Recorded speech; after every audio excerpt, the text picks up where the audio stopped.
Now there's places in New York now, I heard from one of my students, there was a place that opened, a bar that was opened in a Jewish neighborhood.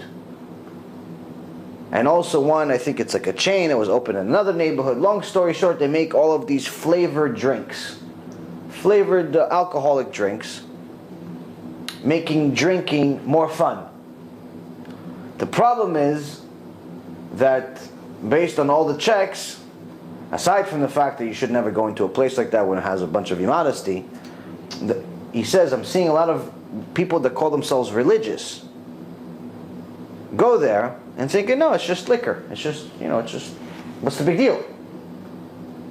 It's just liquor. What? There's no kosher sign on it, but it's just a drink. What, there's pig in the drink? Yes, there could very well be pig in the drink. And many other things.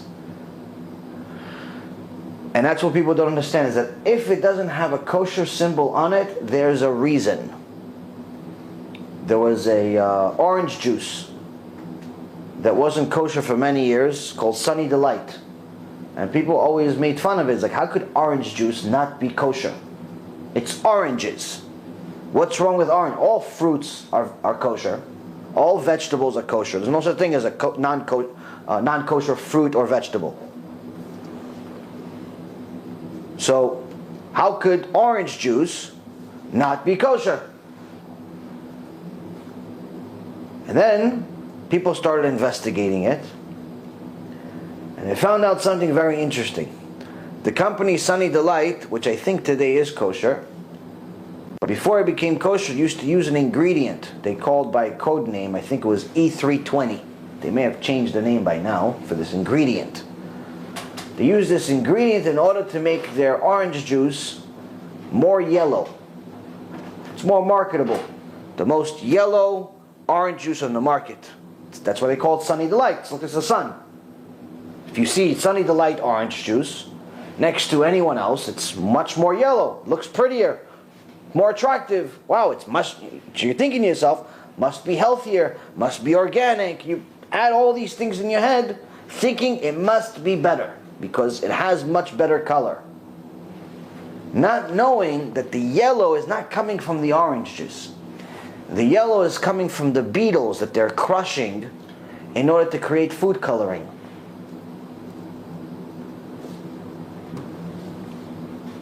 Crushed beetles. And crushed beetles are used in a lot of food. Today, that's not kosher. There's actually a list, anyone that wants it, I put together a couple of years ago, actually better said my wife put together, of all types of non-kosher ingredients that's in 99% of all non-kosher food. If not 100% of it. Obviously not all of it in one food. But the list, even for someone who doesn't care about Judaism, would be disgusted to eat non-kosher food after he reads this list. It has ingredients that you think just a normal food. Coffee, potato chips, beer, all types of food that's normal food. It's not kosher. People think that it's the rabbis that are cheating the system because they want more money or something like that, not realizing that it's the ingredients, not the rabbis. And these ingredients are disgusting. Everything from using the stomachs of pigs to the urine of raccoons. They actually use urine of a raccoon as an ingredient.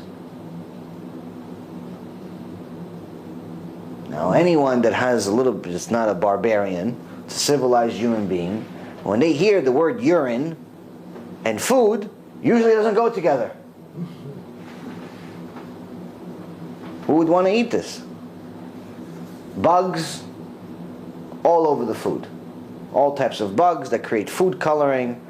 Now, when you look at the ingredients list of the food, it's not going to tell you, by the way, we used a roach, a spider, and 6 beetles. It's not going to tell you that. What are they going to say? It's going to tell you some code. It's going to say some chemical with a number next to it. So unless you investigate what it is, you have no idea what it is.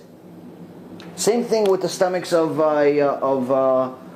most likely pigs, because it's the cheapest animal. That's used in a lot of food that has cheese. That's why when you go to the supermarket, you see kosher cheese, there's maybe like a selection of 5 or 6 of them in America. But the non-kosher, there's 150 selection. 150 types of non-kosher cheese, but just 5 little homeless kosher ones. Like, why? Why only 5? What happened? Israel is the land of milk and honey. If you actually go to Israel, which is unbelievable how different the supermarket is over there, the milk products are half the store.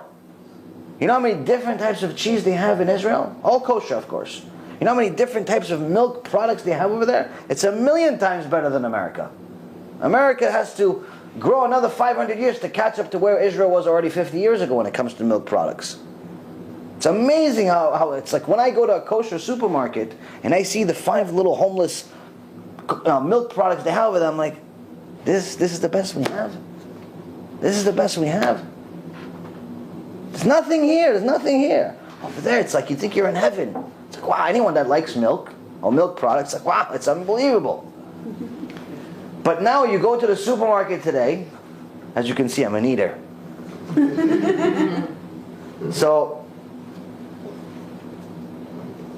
But you go to you go to a traditional supermarket and you see 5 little kosher cheeses and 150 non-kosher. Why? What's wrong with it? It's just milk? No, it's not just milk.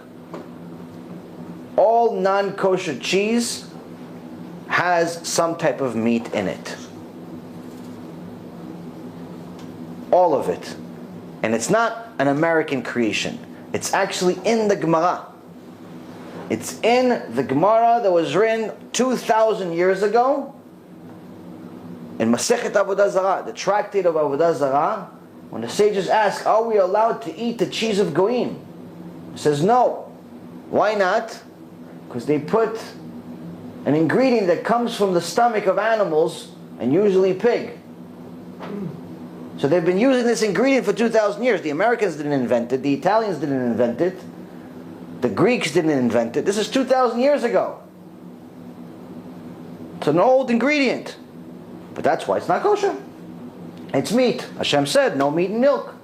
So when someone thinks that they're being very smart by going to Domino's, or going to Pizza Hut, or going to even a regular pizzeria, and say, no, I'm not going to eat the pepperoni. I'm just eating regular slice of pizza.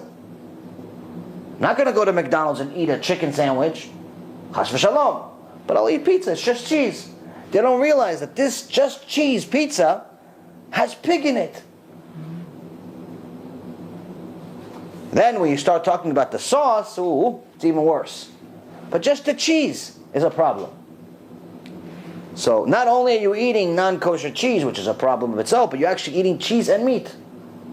Which means you're making 3 different sins at the same time, because Hashem specifically told us in the Torah not to combine meat and cheese 3 times in the Torah. Same verse 3 times. To magnify the sin. Because we're not allowed to do 3 things. We're not allowed to cook it, we're not allowed to eat it, and we're not allowed to enjoy it. Now cooking I understand, eating I understand, but what does it mean enjoy it? Meaning that if you were making, let's say, a kosher burger in your house, and accidentally a piece of cheese fell on it, you can't eat it, so you have to throw it out to the garbage. I said, no, come on, chaval, I don't want to throw it out, let me give it to my dog at least. No, not allowed. Why? Because if you give it to your dog, that means that you would enjoy the fact that you'll have to give the dog less dog food. So you're benefiting out of this milk and meat, not allowed to do it. That's how significant it is to eat milk and meat. So when someone goes and eats Domino's pizza, one of these non-kosher pizzas out there, they're thinking they're being a tzaddik. They're thinking they're being righteous, that they're not eating meat outside. They're not realizing that they're worse off than eating a burger at McDonald's. They're even worse.